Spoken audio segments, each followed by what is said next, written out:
Vue sur Terre fait escale au Sri Lanka, en Singhalais, l'île sacrée. Elle se détache de l'Inde, telle une larme au milieu du vaste océan Indien. La richesse de sa terre et sa position géographique en ont fait une île convoitée. Après plusieurs siècles de présence européenne et de conflits civils, l'île a aujourd'hui retrouvé toute sa splendeur. Shaina est étudiante en gémologie. Fascinée par les pierres précieuses, elle entreprend un voyage au cœur du Sri Lanka et remonte aux origines des saphirs et des rubis. Elle part à la rencontre des mineurs qui creusent les profondeurs de la terre. Jérôme a survolé les 4 coins du globe avec son ballon. Un rêve d'enfant qui se réalise aujourd'hui dans la brume des petits matins sri-lankais. Chaque vol est libéré des contraintes et des interdits. Jérôme et son ballon se laissent porter par les vents à la découverte des merveilles de ce pays et de son peuple. Damadassi est moine. Gardien d'un savoir millénaire, il écrit la parole de Bouddha sur l'un des plus anciens papiers au monde. Sa quête spirituelle le conduit au sommet du Sripada, montagne sacrée où convergent les bouddhistes, mais aussi les croyants d'autres confessions. Toute ma vie est basée sur les principes du bouddhisme. Je n'ai pas d'autre ambition. Je me contente de ce que j'ai.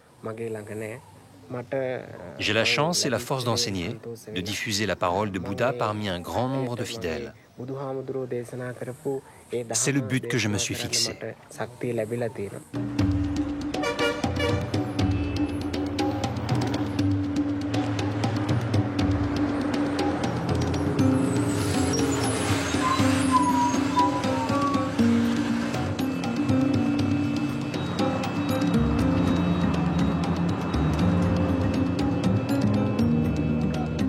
Shaina a tout juste 20 ans. Le périple qu'elle entreprend aujourd'hui prend des allures de voyage initiatique. Les pierres précieuses sont une des grandes richesses du Sri Lanka. Et pour Shaina, c'est aussi une histoire de famille. Elle a grandi entourée d'oncles et de frères, tous négociants en pierre.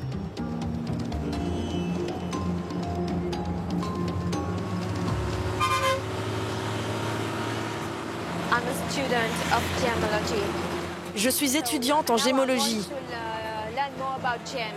mais je veux toujours en apprendre un peu plus sur les pierres précieuses. C'est le but de ce voyage vers Ratnapura. J'espère y voir les mines, et surtout, j'aimerais acheter des pierres qui sortiraient de là.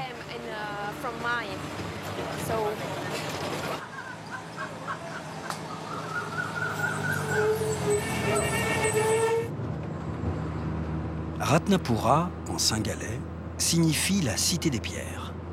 Depuis toujours, cette région attire des aventuriers aux rêves de fortune.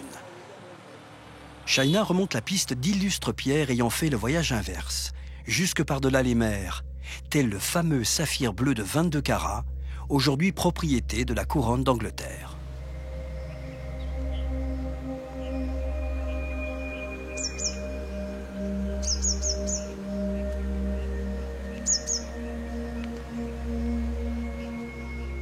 Ajit est né dans cette région. Il est mineur, un métier à risque.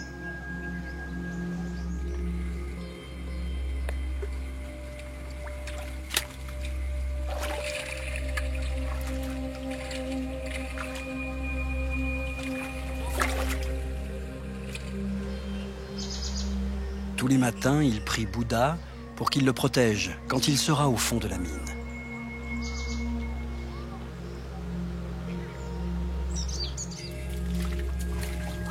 La mine, un univers étrange où tout est différent. La réalité y semble comme distordue.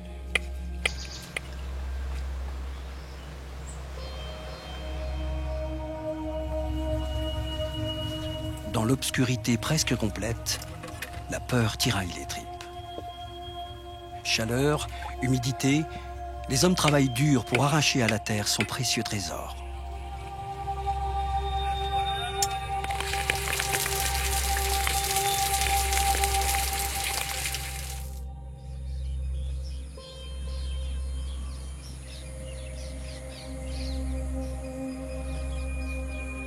Ajit arrive le premier à la mine, alors que la brume enveloppe encore les rizières gorgées d'eau.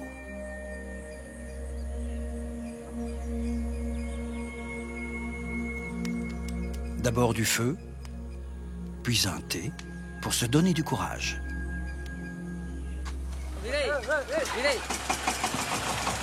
Pendant la nuit, la mine se remplit d'eau. Chaque jour, c'est le même cérémonial. Pour la vider, Ajit doit démarrer la pompe. Il y a des rivières et des sources tout autour de la mine. C'est très marécageux dans cette région. Ici, nous sommes dans une rizière. En plus, il y a tout un réseau d'anciennes galeries abandonnées à côté qui sont remplies d'eau. Ça fait une énorme réserve qui s'infiltre partout dans notre mine.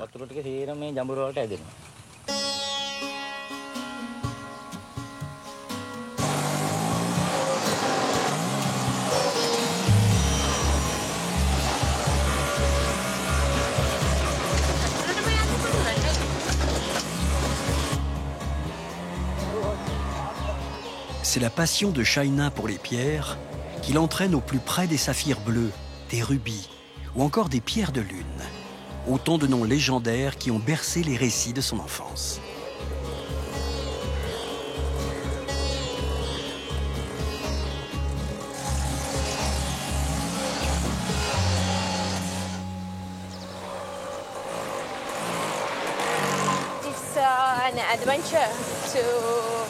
C'est l'aventure de voyager avec ces tuk-tuk. C'est une bonne expérience. Je pense que c'est le meilleur moyen de transport pour réaliser mon projet. Là, je vais dans un lieu isolé, difficile d'accès. Ici, on ne peut pas venir en voiture.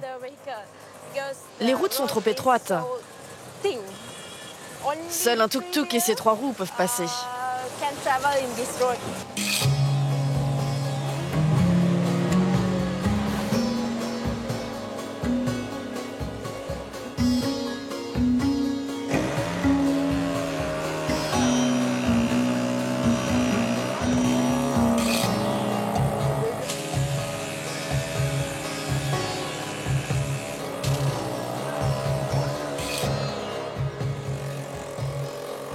L'histoire des gemmes au Sri Lanka date de plus de 2500 ans. Ce sont plusieurs centaines de mines artisanales qui parsèment cette région. Les galeries sont creusées dans ces terrains humides où l'on cultive le riz en surface et où les hommes cherchent dans la boue ce qui les rendra riches.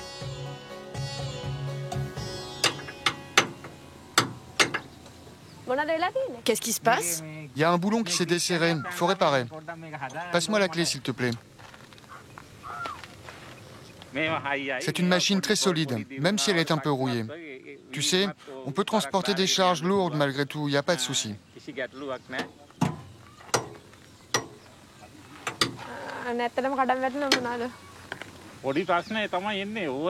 Ce genre de panne arrive, mais ça se répare vite fait. Il n'a que 3 roues, mais on peut compter dessus. Ça passe partout. En cas de panne, il n'y a pas de problème. On répare avec les moyens du bord et ça repart.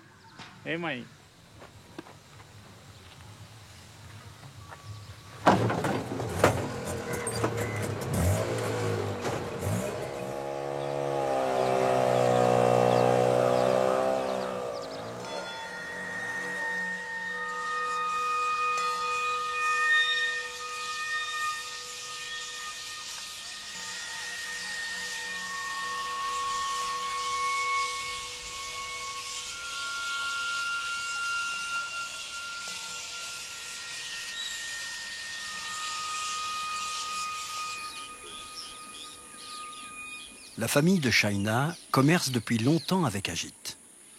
C'est sur les conseils de son clan qu'elle lui rend visite pour qu'il lui ouvre les portes de cet univers aussi fascinant qu'oppressant.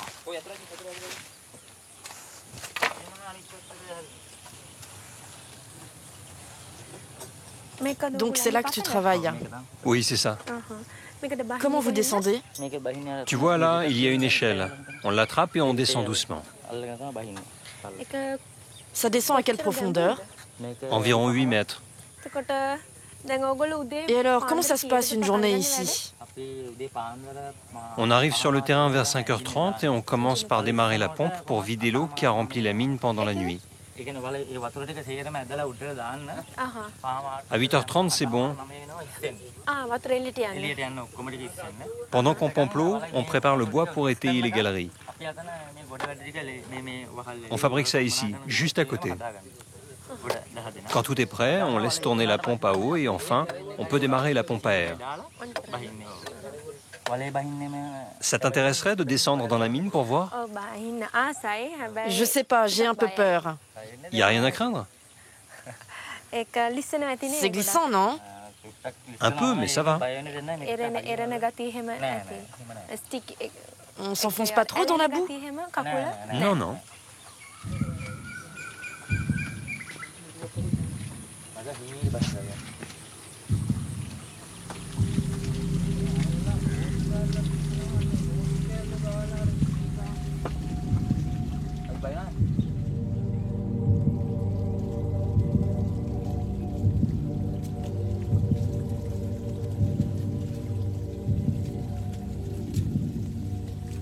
Chaque jour, rempli d'espoir, il faut descendre et redescendre encore. Il faut basculer dans cet autre monde qui contient la promesse d'une découverte, une pierre qui fera la richesse de chacun de ces hommes.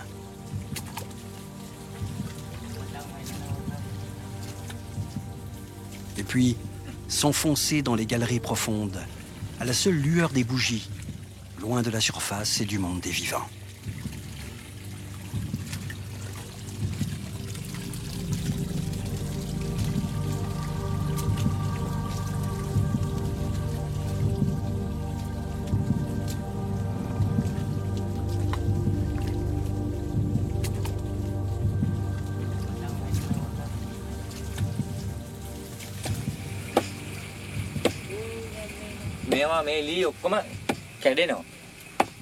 Tout ce bois qui est là, il peut s'écrouler. Alors là, il faut se sauver vite fait. Si les poutres cassent, on se fait tous écraser. C'est pas très solide et ça soutient toute cette boue qui est lourde. C'est déjà arrivé que ça casse. Alors là, c'est la guerre entre la vie, la mort et la terre.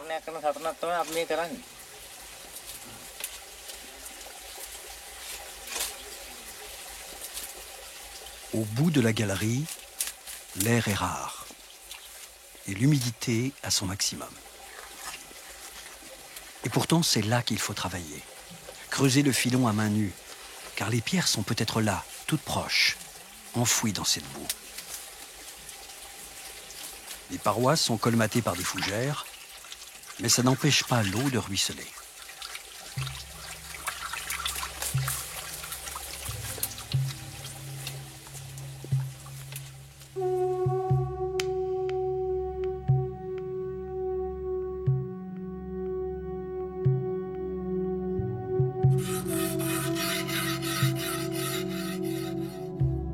Le tailleur, lui, doit être méticuleux et précis dans toutes les étapes de son travail.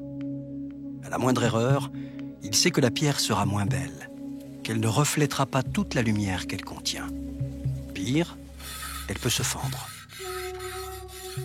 C'est un art qui s'apparente à celui du sculpteur. Grâce à son talent, d'une base brute et informe, il dégage la beauté pure, celle qui vous transporte et vous subjugue.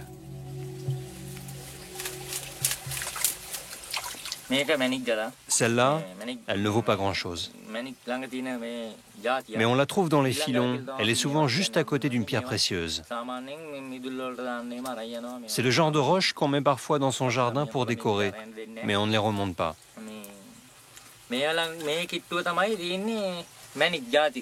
C'est parfois tout près de ce genre de cailloux qu'on peut trouver des saphirs, des blancs, des bleus, ou alors des rubis, des alexandrites même. C'est comme ça qu'on repère les bons filons.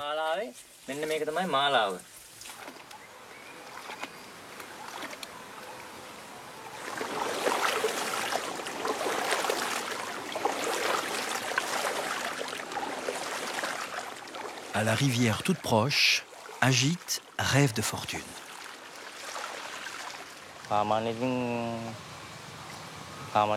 Je creuse la terre et je gagne un peu d'argent pour bien vivre. Et sans ennuyer personne. Un jour, on tombera sur une grosse pierre et tout le monde sera à l'abri du besoin. C'est ça qui nous donne la force de continuer.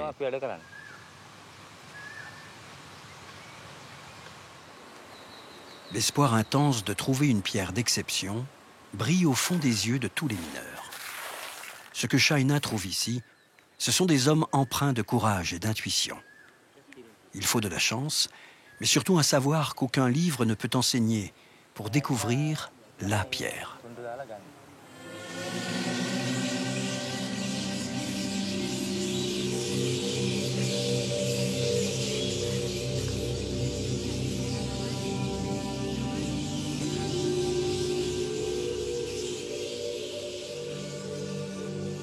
Avant de se rendre dans les mines de Ratnapura, Shaina avait étudié les pierres. Des parures, des bijoux, des joyaux remarquables, elle en a vu. Mais ce qu'elle est venue chercher ici, c'est l'origine de ces pierres précieuses qu'Ajit a arrachées à la terre. Des pierres brutes qui révéleront toute leur splendeur une fois taillées.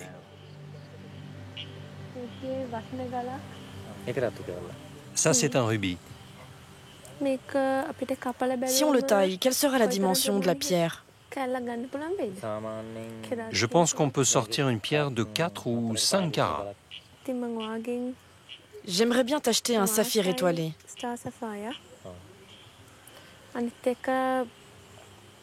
Et l'autre là, le saphir bleu. Toutes ces pierres ont de la valeur. Trouver une pierre au fond de la mine, c'est vraiment difficile.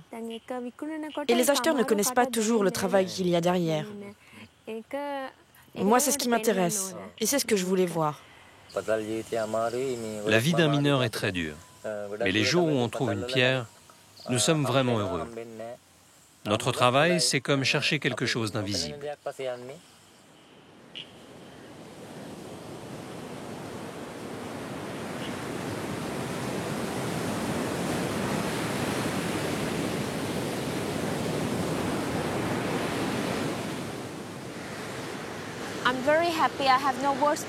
Je suis vraiment heureuse. Je n'ai pas de mots pour expliquer ce que je ressens. Ce voyage, c'était pour moi une véritable aventure. Mais c'était surtout une bonne expérience. Je suis de retour avec ces deux admirables pierres, un saphir bleu et un saphir étoilé. Ce sont mes deux premières pierres. L'histoire des pierres est aussi ancienne que celle des hommes. Bijoux, mais aussi magie, médecine, science, on leur prête des pouvoirs surnaturels. De tout temps, elles ont exercé une fascination universelle.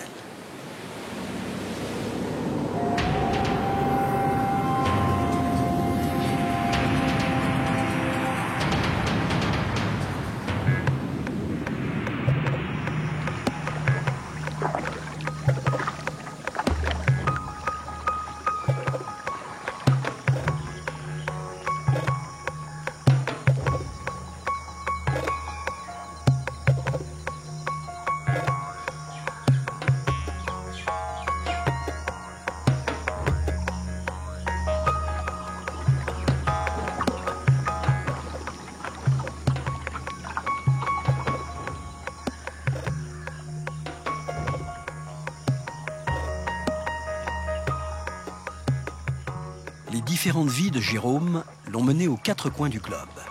Professeur de plongée, marin, maître d'hôtel sur un paquebot et aujourd'hui, pilote de montgolfière. Il a volé en Égypte, au Kenya, en Tanzanie, en Libye, en Afrique du Sud, en Floride et en Birmanie. Et finalement, c'est au Sri Lanka qu'il a posé son ballon pour gagner sa vie en assouvissant sa passion et en la partageant avec d'autres.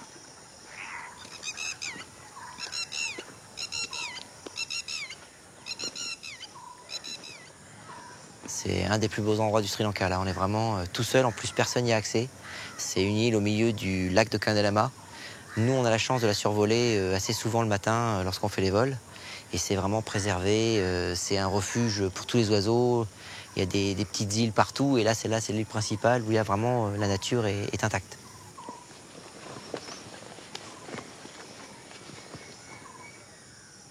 c'est le Sri Lanka ici. Là, c'est vraiment le Sri Lanka avec les montagnes environnantes, les plantations de thé, les réservoirs, les oiseaux, la végétation luxuriante, abondante. On est vraiment dans le Sri Lanka et Kandalama, c'est vraiment le cœur du Sri Lanka.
T'as pas plus libre qu'une montgolfière. La particularité de la montgolfière, c'est que ça ne se dirige pas. Donc, tu es totalement au gré du vent. C'est selon le désir du vent, tu es le passager du vent, tu es l'invité du vent. Tu adaptes en fonction de ce que le vent veut bien te donner, te laisser faire. Donc, c'est vraiment la liberté, mais la liberté selon le vent.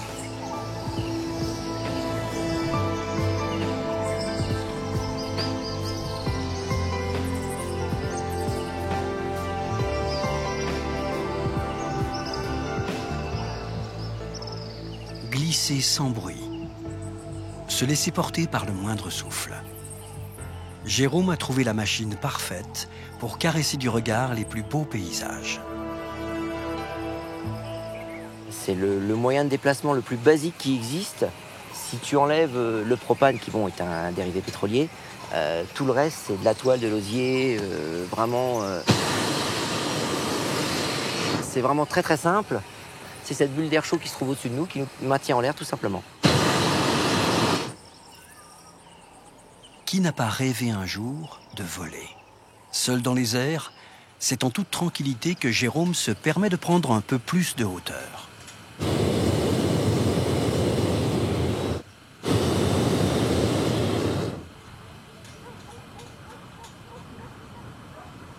Voilà, on arrive, 999 et 1000 mètres. Ça y est, on est à 1000 mètres. Voilà.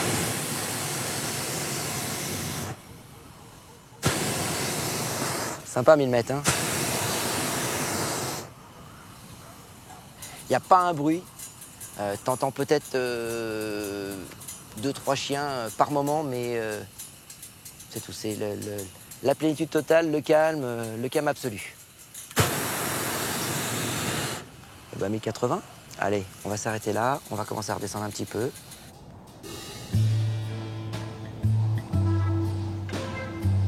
C'est un rêve de gosse pour Jérôme.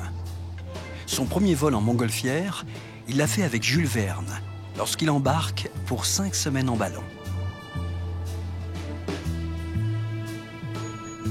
Ce livre a fait surgir dans son esprit une évidence. Un jour, il sera pilote de montgolfière.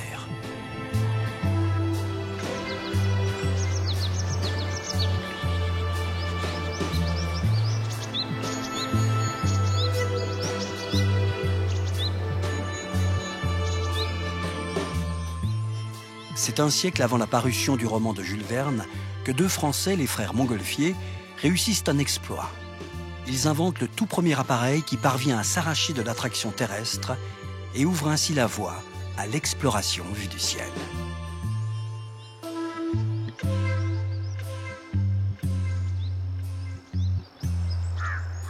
Jérôme est un héritier de cette tradition française. Il perpétue l'esprit d'aventure des pionniers de la montgolfière. Hello!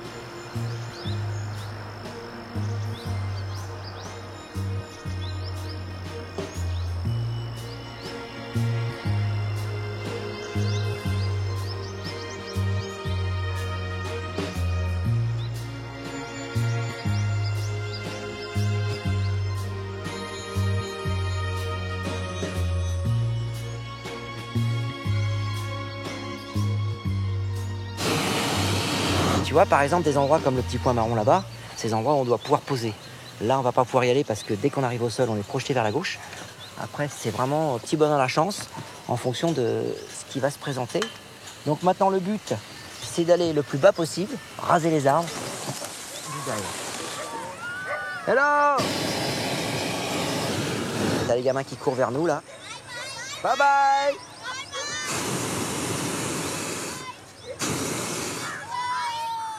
Le problème, c'est de se poser, surtout au Sri Lanka.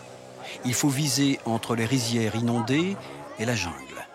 Pas facile avec un engin que l'on peut à peine diriger. Attention les gars, hop!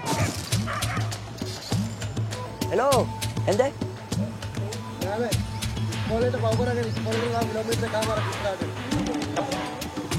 From Oh. which country? Hello, France? France. Yes, France. Chaque atterrissage est un moment fort, une fête aussi. La surprise face à cet invité inattendu cède très vite la place à l'émerveillement. The guy's gonna pull.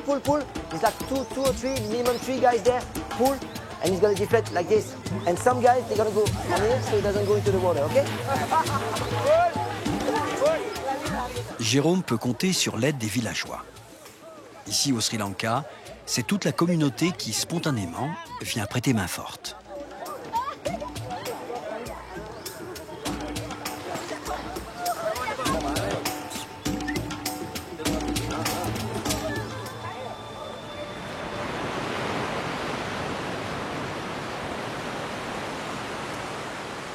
Cette complicité avec un peuple qui sait ce que l'entraide veut dire, c'est avant tout ce qui a séduit Jérôme lorsqu'il est arrivé au Sri Lanka il y a 4 ans.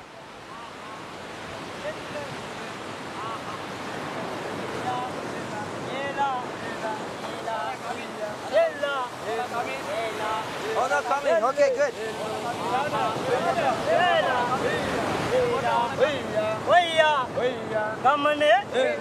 Les pêcheurs ont posé leurs filets à des centaines de mètres au large.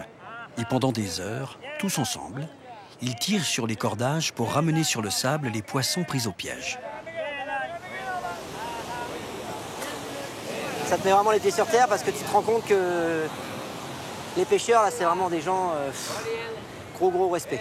C'est des gens qui vont travailler 5 heures, 6 heures à tirer le filet pour récupérer quelques kilos de poissons. Donc, gros respect. Du fait que je parle pas leur langue, on parle pas beaucoup, mais au travers des visages, des expressions, on peut vraiment avoir un ressenti par rapport au pays, par rapport aux gens, par rapport à ce qu'ils peuvent vivre. Et ça permet de rester humble et c'est juste partager un moment où, dans l'effort, on va être en phase et on va partager quelque chose, quoi. C'est surtout ça qui est important, c'est de partager quelque chose.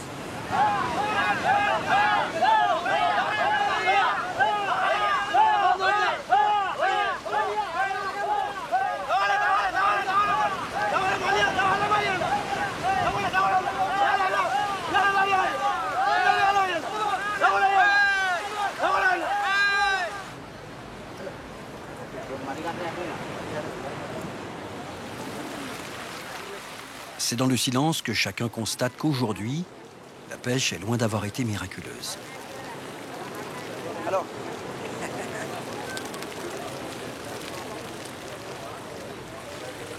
t'apprends que la vie n'est pas aussi simple, elle n'est pas tous les jours facile.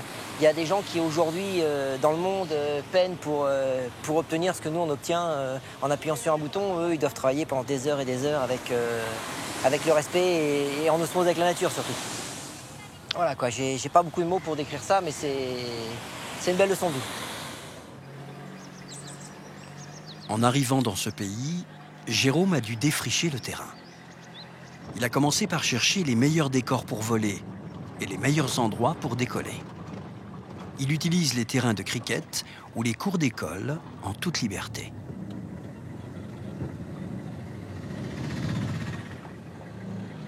Ah, moi j'aime tout au Sri Lanka. C'est-à-dire qu'il n'y a pas que les Sri Lankais, c'est le pays en général, l'accueil, les gens. Il fait beau tous les jours.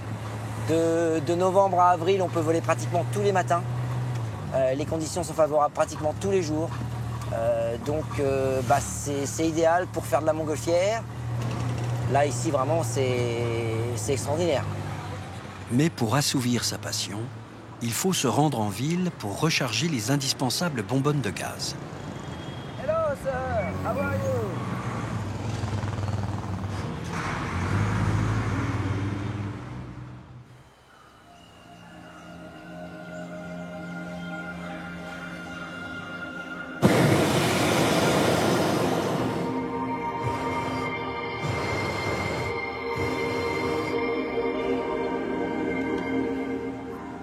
Jérôme vit au rythme du soleil, car il faut faire décoller le ballon avant qu'il ne fasse trop chaud. C'est la différence de température entre l'air du ballon et l'extérieur qui permet cette alchimie. À 5 heures du matin, il fait déjà 25 degrés. Dans 2 heures, il sera impossible de voler.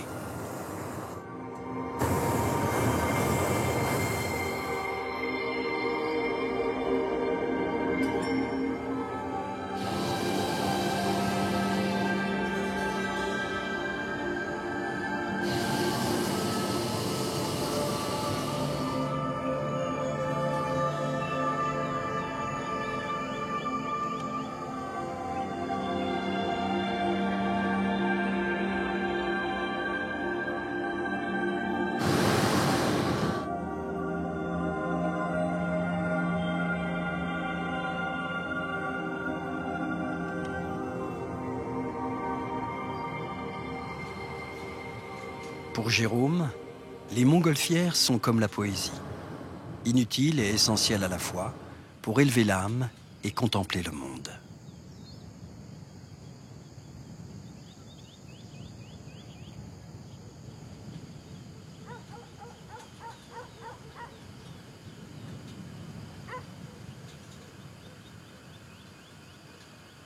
Qu'on soit tributaire de la météo me plaît aussi. C'est-à-dire que tu fasses corps avec les éléments me plaît aussi énormément. Tu es vraiment à la merci de chaque chose, de chaque brise, de la température, de la brume, que tu vas pouvoir voler ou pas. C'est un ensemble de choses qui font que tu n'es jamais sûr de voler.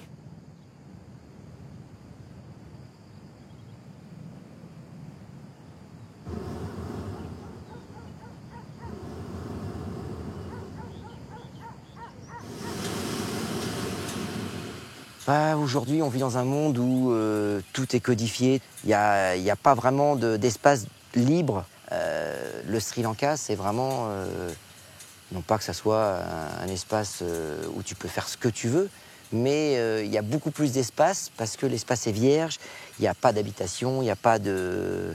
Et ce que je vais rechercher, c'est vraiment la nature, le contact avec la nature, le contact avec les gens. Et la montgolfière, elle va m'apporter ça, tu vois. C'est vraiment... La liberté totale où tous les matins je fais un vol et puis après la journée elle se passe t'es grandiose quoi.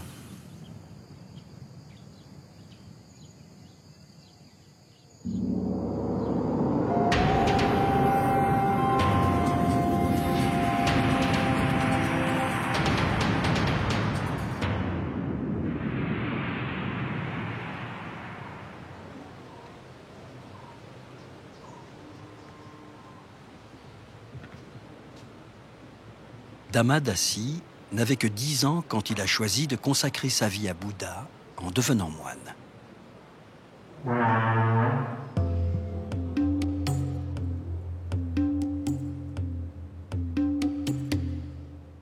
Au temple de Aluvihara, il cherche à atteindre le nirvana, le stade ultime de l'éveil de la conscience.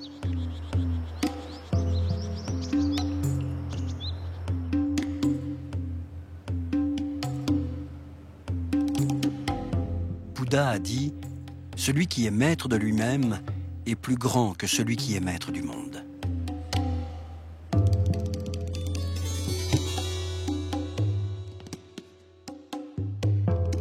En suivant les enseignements et la philosophie de Bouddha, Dhamma Dassi emprunte le chemin spirituel qui mène à l'illumination, à la compréhension de notre réalité.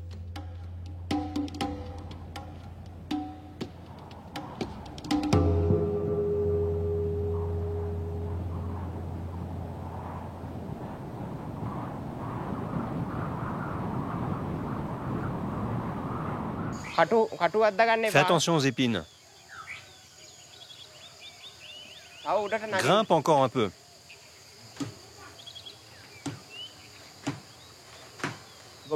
Est-ce que la feuille est belle?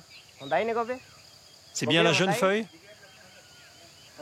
Attache-la bien serrée. Si ça glisse, elle va tomber. Descends-la doucement, la tête en bas. Fais attention à ce qu'elle ne touche pas les autres feuilles.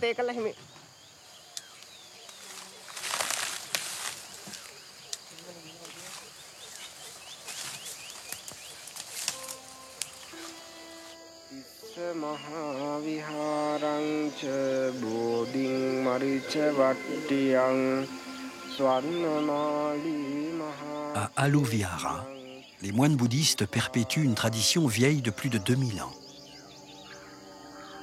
Tout commence au cœur de la jungle.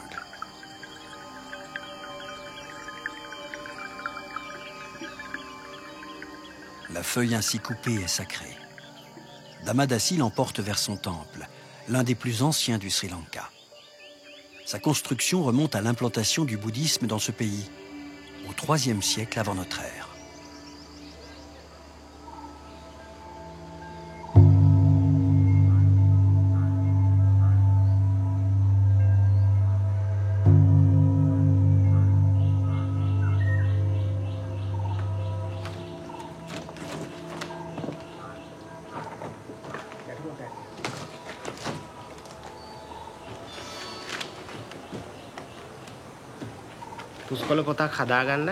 On va fabriquer un livre de prière traditionnel. Ça s'appelle un Puskalakpote. On commence par préparer les feuilles de palmier qui deviendront les pages du livre. Ça, c'est une tradition très ancienne. Rien n'a changé depuis les premiers manuscrits. L'écriture, c'est le travail des moines. Et tout est fait avec ce que la forêt autour du temple peut nous donner. Tout vient d'ici.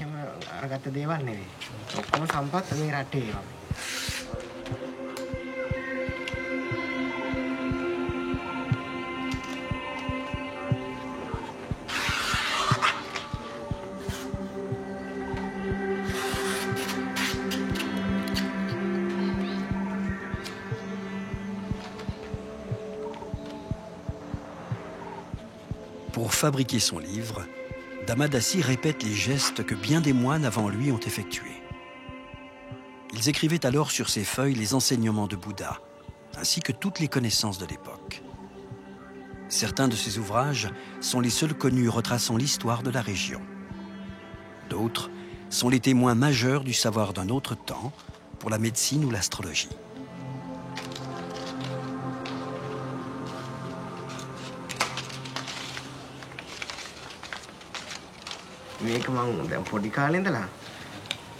Je fais ça depuis que je suis tout petit. J'ai arrêté pendant quelques années, mais j'ai appris tout ça ici. J'aime beaucoup faire ce travail. Je sais aussi écrire. J'ai pas de problème pour écrire le pali. C'est une langue bouddhiste très ancienne utilisée par les moines.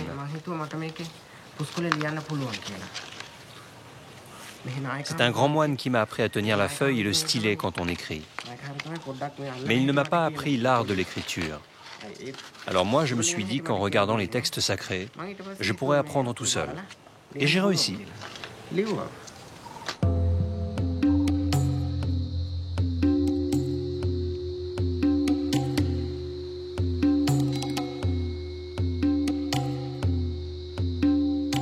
Le temple de Nalanda Gidige est resté hors du temps, à l'écart de l'agitation du monde. Une spiritualité puissante émane de cet édifice.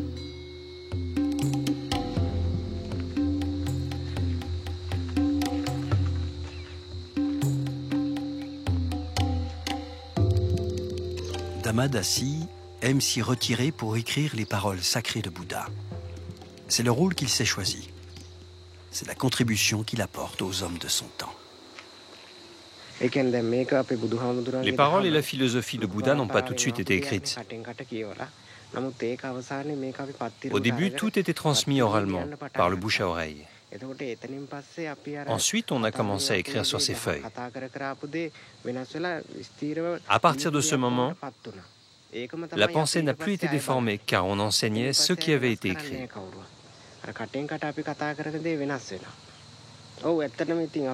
À l'époque, ceux qui écrivaient faisaient le même travail que moi. Ils vouaient leur vie à cette tâche. J'ai hérité de cette tradition et j'en suis très heureux.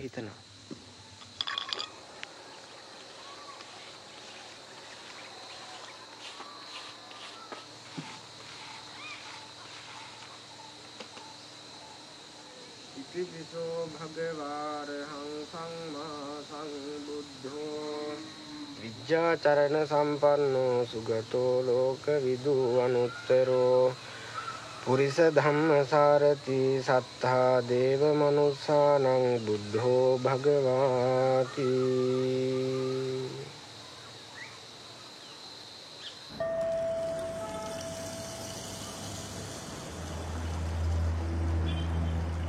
Kandy est la ville du bouddhisme au Sri Lanka. On y trouve le temple de la dent de Bouddha, un haut lieu de culte pour tous les adeptes de cette religion de par le monde.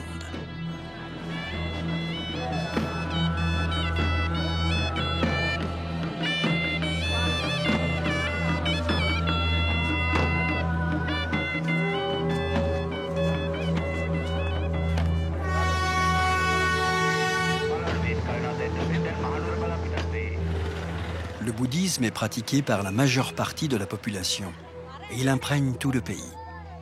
Il joue un rôle primordial, à la fois spirituel, culturel et politique.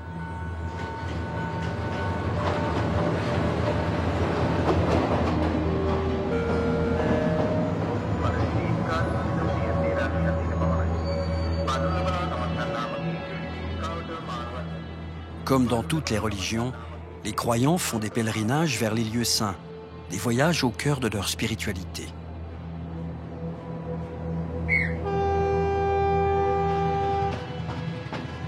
Le train qui jadis a permis l'acheminement du thé de Ceylan vers les côtes et a contribué à sa renommée, vibre encore aujourd'hui pour les habitants du pays. Au Sri Lanka, chaque bouddhiste espère aller au moins une fois dans sa vie au sommet du Sripada, la montagne sacrée au centre du pays. Elle se dresse vers le ciel, cône parfait qui relie les hommes au divin.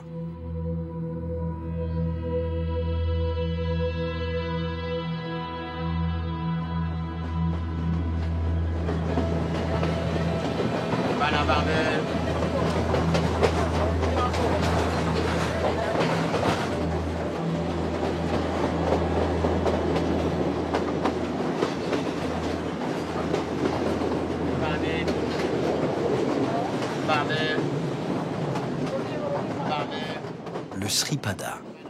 Alexandre le Grand, Marco Polo et d'autres illustres voyageurs seraient venus voir le soleil se lever sur cette montagne.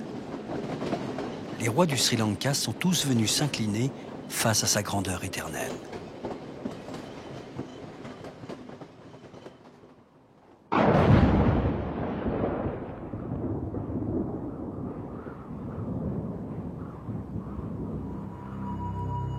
Le Sripada est un des rares lieux au monde célébré à la fois par les bouddhistes, les hindouistes, les musulmans et les chrétiens.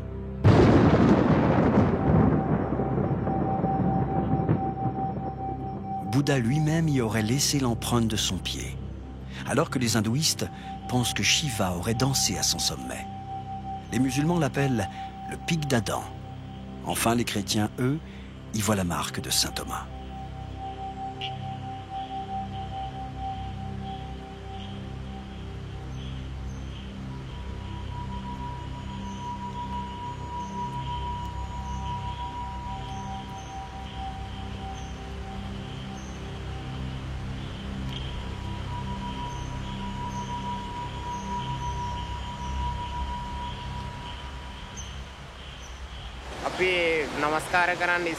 Nous sommes dans le sanctuaire du dieu Saman, le Sitagangula. C'est un torrent glacé. On se purifie ici et ensuite nous ferons les prières.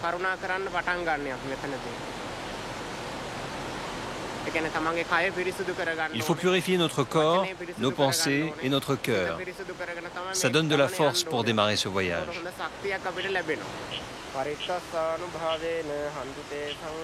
Les pèlerins sont habillés de blanc. Damadassi leur noue autour du poignet une pièce de monnaie enroulée dans un linge coloré avec du safran. Ils la déposeront en offrande en haut de la montagne.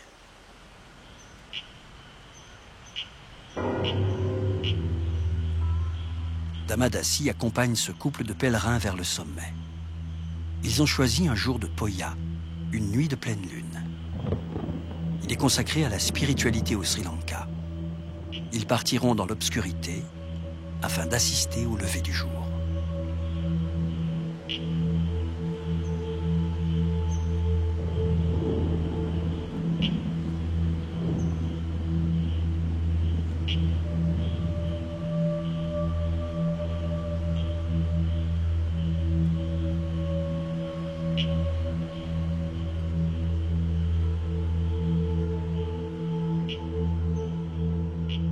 « 4800 marches à gravir pour arriver au sommet.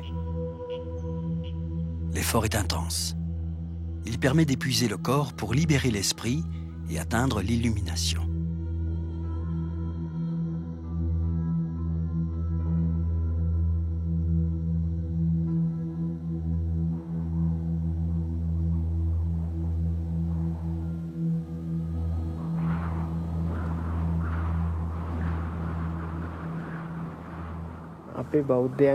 Le but final de tous les bouddhistes, c'est d'atteindre le nirvana, l'étape ultime.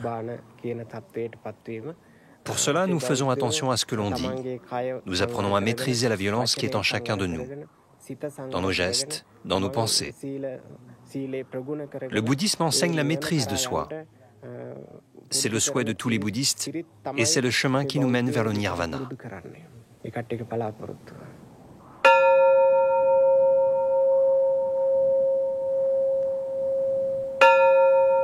La tradition veut que chaque pèlerin sonne la cloche en arrivant au sommet, autant de coups que de visites effectuées au lieu sacré. À plus de 2200 mètres d'altitude, le son envahit l'espace et exalte la foi des croyants de toute confession.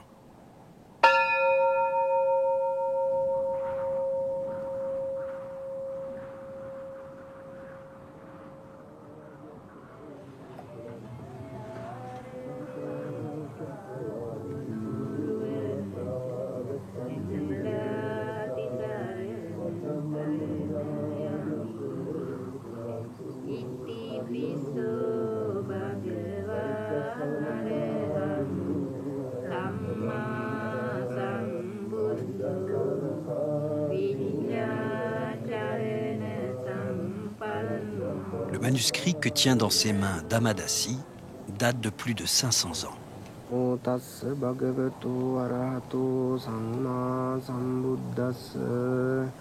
Namo tassa bhagavato arahato samma sambuddhassa Pujemi buddhang kusumena nena Punyena metena labami mokkhaṃ. J'ai déjà lu ce livre sacré en bas, mais c'est la première fois que je le lis ici. Et c'est un grand honneur pour moi. C'est une expérience incroyable. Si j'accède à ce bonheur, c'est grâce à mon bon karma. C'est le résultat de mes vies antérieures.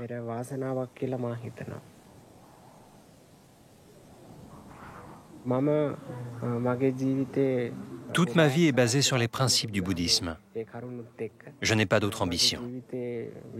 Je me contente de ce que j'ai. J'ai la chance et la force d'enseigner, de diffuser la parole de Bouddha parmi un grand nombre de fidèles. C'est le but que je me suis fixé. J'envisage de continuer à étudier et à approfondir mes connaissances dans cette philosophie. Et je veux aller le plus loin possible sur ce chemin.